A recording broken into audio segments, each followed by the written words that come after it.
এই কদিন আগে 2-3 দিন আগে বিজেপির রাজ্যের মুখপাত্র শ্রমিক ভট্টাচার্য বলছিলেন কংগ্রেস খায় না গায়ে মাখে, উনি জানেন না।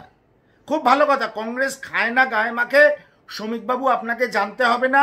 আপনি শুধু মন দিয়ে আপনাদের বর্ষিয়ান নেতা প্রাক্তন বিজেপি সভাপতি দিলীপ ঘোষের সকালবেলার সাংবাদিক সম্মেলনটা দেখবেন।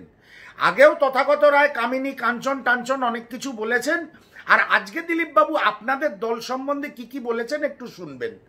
কে সনাতনী হিন্দু, কে সনাতনী হিন্দু নয়, কাকে দল বাইরে মমতা বন্দ্যোপাধ্যায়ের আঁচল থেকে এনে নেতা বানিয়েছে, সেগুলো বাদই দিলাম। বড় করে উনি বলেছেন যে মোটামুটি 4টে বিয়ে আর 14টা বান্ধবী। আপনাদের দলের নেতারা দিনের বেলা একরকম সময় কাটায়, রাত্রিবেলা পর্দার পিছনে তাদের জীবন ধারণ অন্যরকম। কংগ্রেসকে খায় না গায়ে মাখে সেটা শ্রমিকবাবু জানে না। দিলীপবাবু এটাও বলেছেন দালালদের দিয়ে ভারতীয় জনতা পার্টি পশ্চিমবঙ্গ ভরে গেছে। কে এই দালালরা শ্রমিকবাবু? একটু যদি উত্তর দেন, আপনি তো প্রধান মুখপাত্র এবং সুবক্তা বলে আমি মনে করি। এই দালালরা কারা? কোন দালালরা এসে ভারতীয় জনতা পার্টিকে চালাচ্ছে এটাও আমরা জানতে চাই, কারণ আমরা তো কংগ্রেস কর্মী, আমাদের দলে কোনো দালাল নেই। আমরা যারা 47 বছর দলটা ক্ষমতার বাইরে থাকা সত্ত্বেও দলটা করি, অন্তর থেকে করি, হৃদয় দিয়ে করি, সেই জন্য আমাদের দলে কোনো দালাল নেই। আবার কথাও বলেছেন দিলীপবাবু যে করে কমে খাওয়ার জন্যে, কামানোর জন্যে বিজেপিতে এসছেন। আবার বলি, কংগ্রেস খায় না গায়ে মাখে সেটা নিয়ে পরে আলোচনা করবেন। আগে দিলীপবাবু যে প্রশ্নগুলো করেছেন, আপনাদের দল সম্বন্ধে যে প্রশ্ন তুলে দিয়েছেন, তার উত্তর দেবার দায়ে শ্রমিক ভট্টাচার্য প্রধান মুখপাত্র বিজেপি আপনার। উনি বলেছেন, দিলীপবাবু বলেছেন, মমতার আঁচলে যারা লুকিয়েছিল তারা এখন বিজেপিকে নেতৃত্ব দিচ্ছে। যারা আগে হিন্দু বা সনাতনীদের নিয়ে ভাবতো না, তারা এখন দিলীপবাবুর ক্যারেক্টার সার্টিফিকেট দিচ্ছে। দলটা দালালে ভরে গেছে, দলটা কামিয়ে খাওয়ার লোকে ভরে গেছে।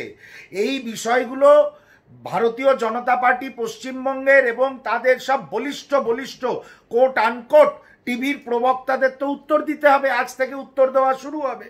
বিগত দিনেও তথাগত রায় অনেক কথা বলেছিলেন, তা যাই হোক, সেটা হয়তো বাংলার মানুষ ভুলে গেছে, আমরা ভুলিনি। কিন্তু আমাদের গায়ে মাখা হয় না, আমরা কি না আমাদের খাওয়া হয়, এটা নিয়ে যখন শ্রমিক ভট্টাচার্য প্রশ্ন তুলেছেন, আমি প্রশ্ন তুলছি একটু চিহ্নিত করে। সেই সব যেসব জনপ্রতিনিধিরা আপনাদের ছেড়ে পালিয়ে গেছে 2021 সালের পরে, তাদের কথা বলছি না। যেসব নেতা আর জনপ্রতিনিধিরা আছে যারা 4টে করে বিয়ে করেছে আর 14টা করে বান্ধবী আছে, তাদের একটু জনমানসে নিয়ে আসুন, আমাদের চোখের সামনে নিয়ে আসুন, আমরাও আইডেন্টিফাই করি। 2, যারা অন্য দলের দালাল আপনাদের দলে ঢুকে রয়েছে, তাহলে তাদেরও সামনে আনুন। কারণ আপনারা বলবেন we are a party with difference, a party of a difference, largest political party in the world. সেটা যদি দালালরা চালায়, কামিয়ে খাওয়ার লোকেরা চালায়, তাহলে বাংলার মানুষ আপনাদের ভোট দেবে কেন? শ্রমিক বাবু কেন ভোট দেবে আপনাদের? দেখুন, অন্য কেউ বললে কিছু যায় আসতো না, কোনো ব্লক, জেলা, মহকুমার কোনো কর্মী বললে যায় আসতো না। আপনাদের প্রাক্তন রাজ্য সভাপতি আপনাদের সম্বন্ধে এই ধরনের কথা বলেছে। আপনারা মমতা বন্দ্যোপাধ্যায়ের পদলেহন করেন, আপনারা মমতা বন্দ্যোপাধ্যায়ের আঁচলে ছিলেন, আপনার দলের নেতারা, তারাই হয়তো কেউ বিরোধী দলনেতা হয়েছে, কেউ হুইপ হয়েছে, কেউ চিফ হুইপ হয়েছে। তা বাংলার মানুষ আপনাদের বিশ্বাস করবে কেন? বাংলার বিজেপি হচ্ছে তৃণমূল থেকে ইম্পোর্টেড একটা দল, আর অরিজিনাল যারা বিজেপি, যেটা একজন বঙ্গবাসী হিসাবে, একজন ভোটার হিসাবে আমাদের নজরে পড়ে, তারা সব সাইডলাইন্ড।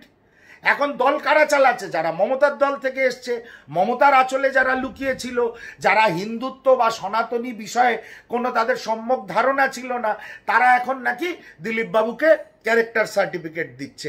তা দিলীপবাবু তাদের ক্যারেক্টার খুলে দিয়েছে, সেগুলো হচ্ছে দালাল, কামিয়ে খাওয়ার জন্য দলে এসছে। কি বলবেন এই বিষয়ে মাননীয় শ্রমিক ভট্টাচার্য মহাশয়? আর সবচেয়ে বড় অভিযোগ, যারা দিলীপবাবুকে ক্যারেক্টার সার্টিফিকেট দিচ্ছে, তাদের নাকি 4টে করে বিয়ে, অনেকেরই 14টা করে বান্ধবী আছে, দিনে জীবনযাপন করেন এক ধরনের, সন্ধেবেলার পরে বা রাত্রিবেলার পরে জীবনযাপন করেন আরেক ধরনের। এ বিষয়ে আপনার কি বক্তব্য আছে? বাংলা বিজেপির প্রধান মুখপাত্র, আমি একজন বঙ্গবাসী হিসাবে, আমার রাজনৈতিক পরিচয় বাদ দিয়ে একজন বঙ্গবাসী হিসাবে, একজন বাংলার ভোটার হিসাবে আপনার কাছে জানতে চাইছি, এই সব কিছু জানার পরে আপনাদের বাংলার মানুষ আগামী দিনে আর ভোট দেবে কেন? উনি তো সঠিক বলেছেন, কেন আপনাদের জনপ্রতিনিধিরা পালিয়ে যায়, কেন আপনাদের ভোট শতাংশ কমে গেছে, সেগুলোর জবাবও দিতে হবে। তবে না আপনারা দিলীপ বাবুকে সার্টিফিকেট দেবেন। এই কথাগুলো আমি বলছি না, দিলীপ ঘোষ মহাশয় বলছে। আমি বাংলার মানুষের কাছে একজন কংগ্রেস কর্মী হিসাবে প্রশ্ন করছি যে, যে দলে দালাল ভর্তি, যেই দলে লোকেরা আসে কামিয়ে খাওয়ার জন্যে, যাদের দিনের জীবনযাপন একরকম, রাতের জীবনযাপন আরেক রকম, যে দলের নেতারা 4টে বিয়ে করে আবার 14টা বান্ধবী রাখে, তাদের কি আপনারা ভোট দিয়ে আগামী দিনে বাংলায় শাসন ক্ষমতায় আসবেন? না পরিস্ফুট পরিশ্রুত একটি রাজনৈতিক আইডিওলজি যারা বহন করে চলেছে জাতীয় কংগ্রেসকে আপনারা সামনে আগামী দিনে এগিয়ে দেবেন?